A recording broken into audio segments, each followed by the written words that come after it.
Hi and welcome to the technical enablement video for the Cognitive Marketing Analysis Accelerator. The purpose of this video is to show how to configure this accelerator to use on your own. The final output will be a working Python notebook that provides a CSV with Watson's enrichment, as well as a few visualizations to demonstrate some of the enrichment that Watson has brought back. This accelerator has several components. First, it is using IBM's data science experience as its environment. You could use other data platforms if you wish. They just have to be able to support Jupyter Notebooks. If you do use another data platform, the process for uploading and saving files will be different. If you do not have data science experience, or DSX as it's called, and you'd like to get it, you can sign up for a free trial by just Googling Data Science Experience IBM and going to the website.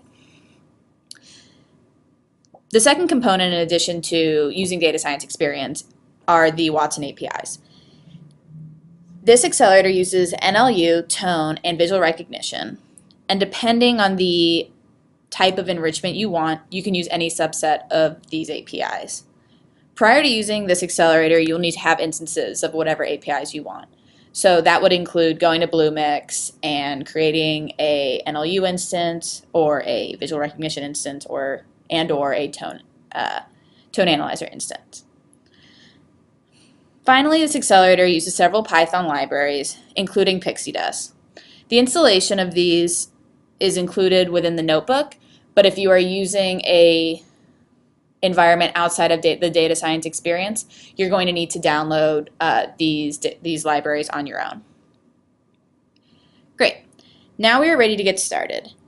First thing will be to go to the Watson Accelerator portal and click and scroll down on the Cognitive Marketing Analysis page and click Access here. This is going to take you to DSX and show you basically the notebook that's already been created. Now what you're going to do is download, save the file. And what you've done is download the notebook so that you can, it's going to download as an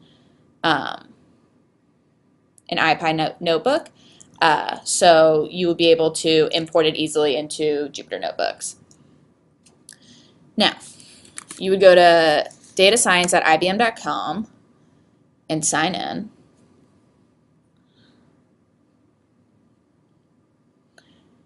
And you can create a project. So we will call this project the CMA demo video. Use DSX Spark, object storage. Great. Now create.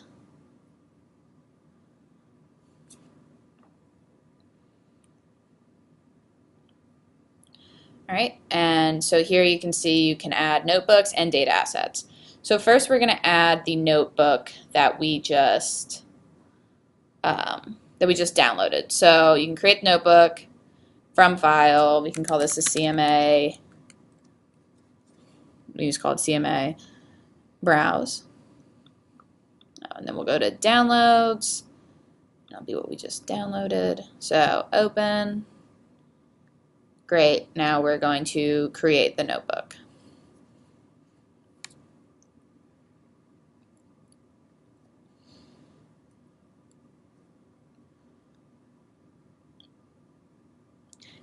Now doing it this way will already create your environment to be the same as ours, but if for some reason you're using something different, we're using Python 3.5 and Spark 2.0. Great. So now we have our notebook ready. We're going to go back before we get started with this, or actually we're going to go right here and download the sample documents that we're going to be using. Now this is a Facebook export that we actually use from our IBM Watson Facebook page. You can see that so this is actually just a direct pull from the Facebook analytics portion of a page. So you can basically do this with any Facebook page where it's Not a personal Facebook page, but a company Facebook page. So you can pull these. We're just going to download it.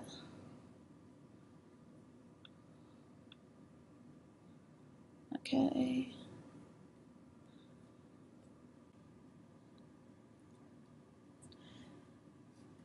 So you're going to go back to the notebook that you have and make sure that you're in an editable form. And you're actually going to click on this 1001 on the right-hand corner. Now, this is where you can put in your data file.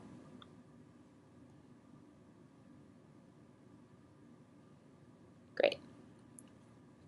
All right. The way that this notebook was set up was that there are certain portions that are indicated with these red user input items where you're going to have to put in your own either credentials or your own files. One thing to mention is that this notebook should work for any standard Facebook analytics pool.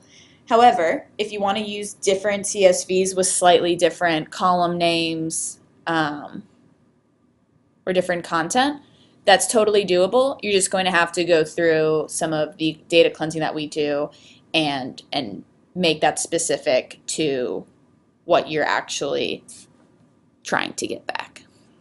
So great.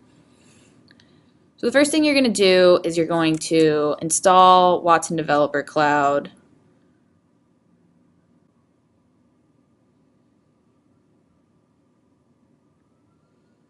And the way that if you're new to using Jupyter Notebooks, the way that you'll know if something's done is that this section right here will go from being a 1 to a star. We're also going to install Beautiful Soup, and Beautiful Soup is a very handy Python module that goes and scrapes websites for you to easily use. Second thing that we're going to install, so these two items, obviously Watson Developer Cloud, will allow you to use any of the Watson APIs, and Beautiful Soup is going to help pull some information from posts. And installing the Pixie Dust library, this is key for doing some of the visualizations that we're going to be going through. Great. Now we're going to import packages and libraries. All right, so this is a really important section where you would be importing all of your API credentials. I'm not going to do so on the video because, of course, these credentials are supposed to be kept confidential, but this is where you would put it. Pretty self-explanatory. Make sure that the quotations are still around username and password, and here. And you probably won't have to change the version number, which is why we've already put it in there. But if for some reason it isn't working, ensure that the version number is correct. Now this is where we're actually going to input the data that we're interested in enriching. Now we had put it in this section over here. So you're going to go over here, press insert to code, and then insert pandas data frame. And you can see now you have this here. This is important because this is what your data frame is now called. So you're going to have to change this to match what this is called. So first things first, we're gonna run this cell. Great. So here is where we put in the credentials for the thing that we have up here. Now this is called credentials 793. We're going to change that to be credentials 1.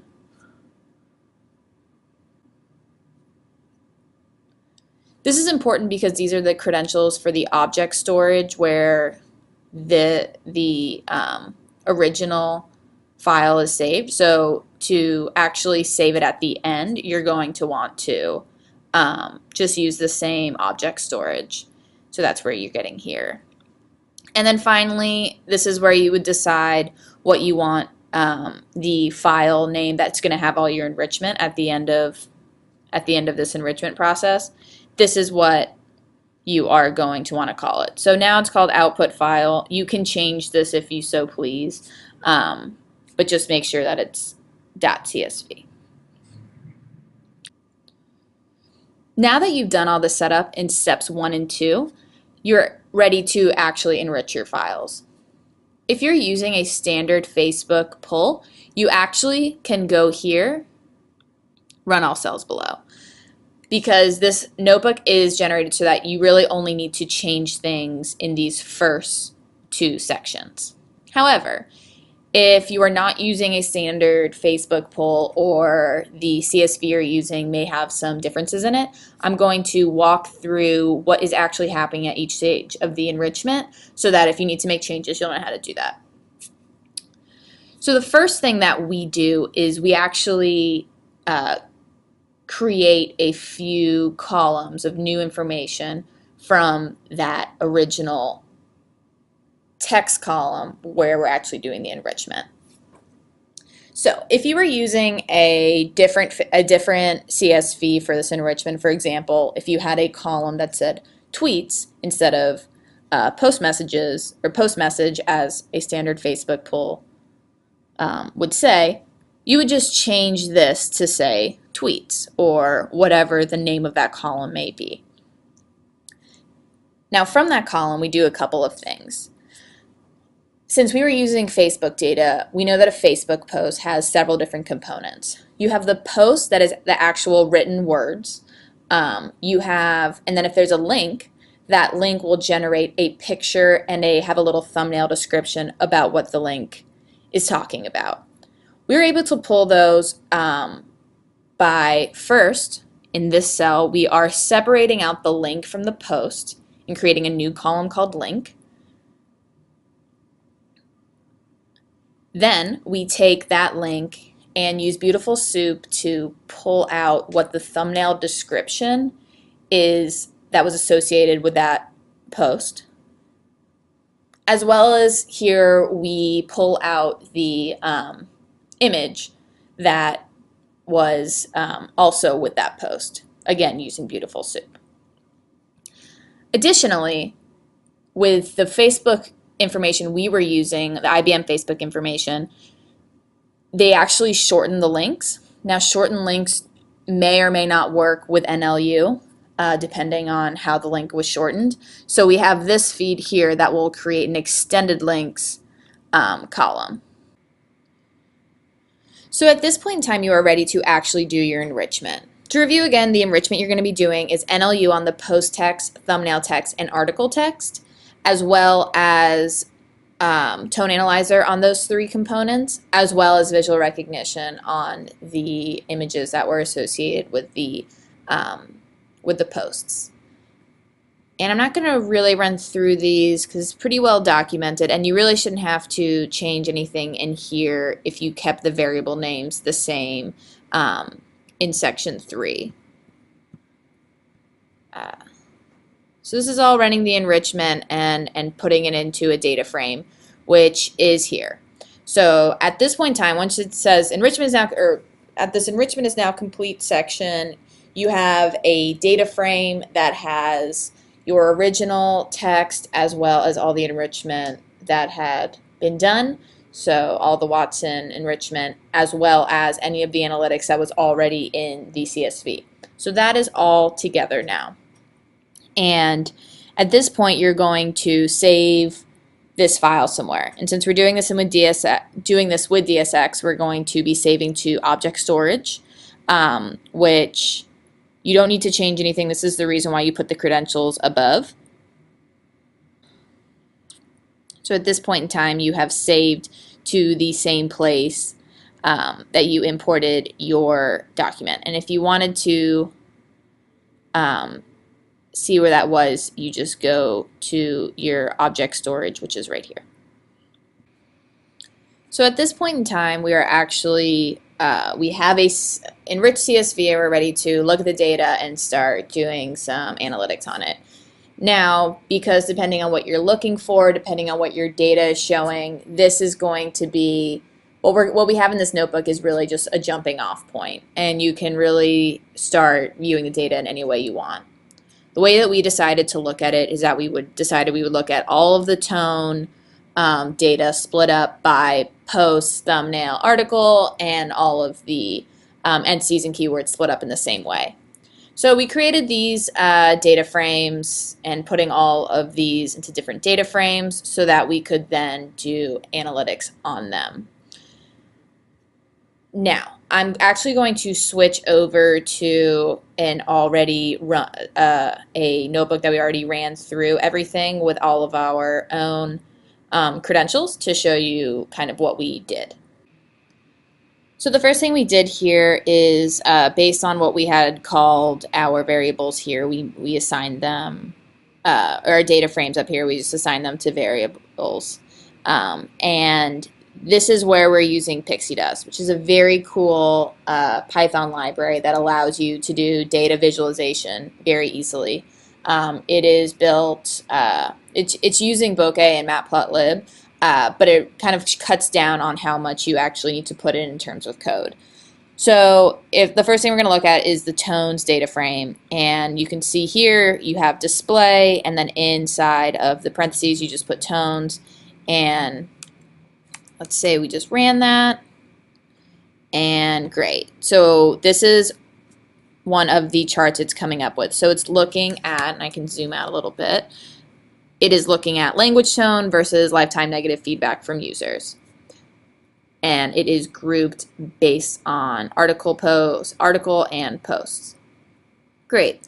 So let's say that that's not something we're interested in. You can go to options, and let's say that instead of lifetime negative feedback from users, you are interested in lifetime post consumption. So this is basically how many people are interacting with a post. So, and we can do it by average.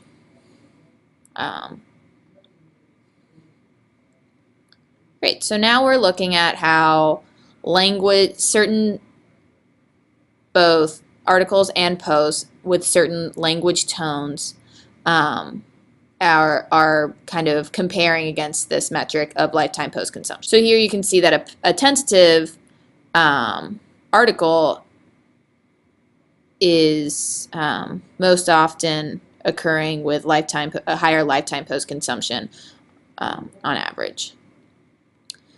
And depending on what you're looking at, you can use different types of graphs. So you would do that by clicking this chart button right here and clicking pie chart, bar chart. And so this is using Matplotlib because Bokeh we don't have a pie chart for Bokeh. But here, for example, you could switch this over to Matplotlib. Look at that.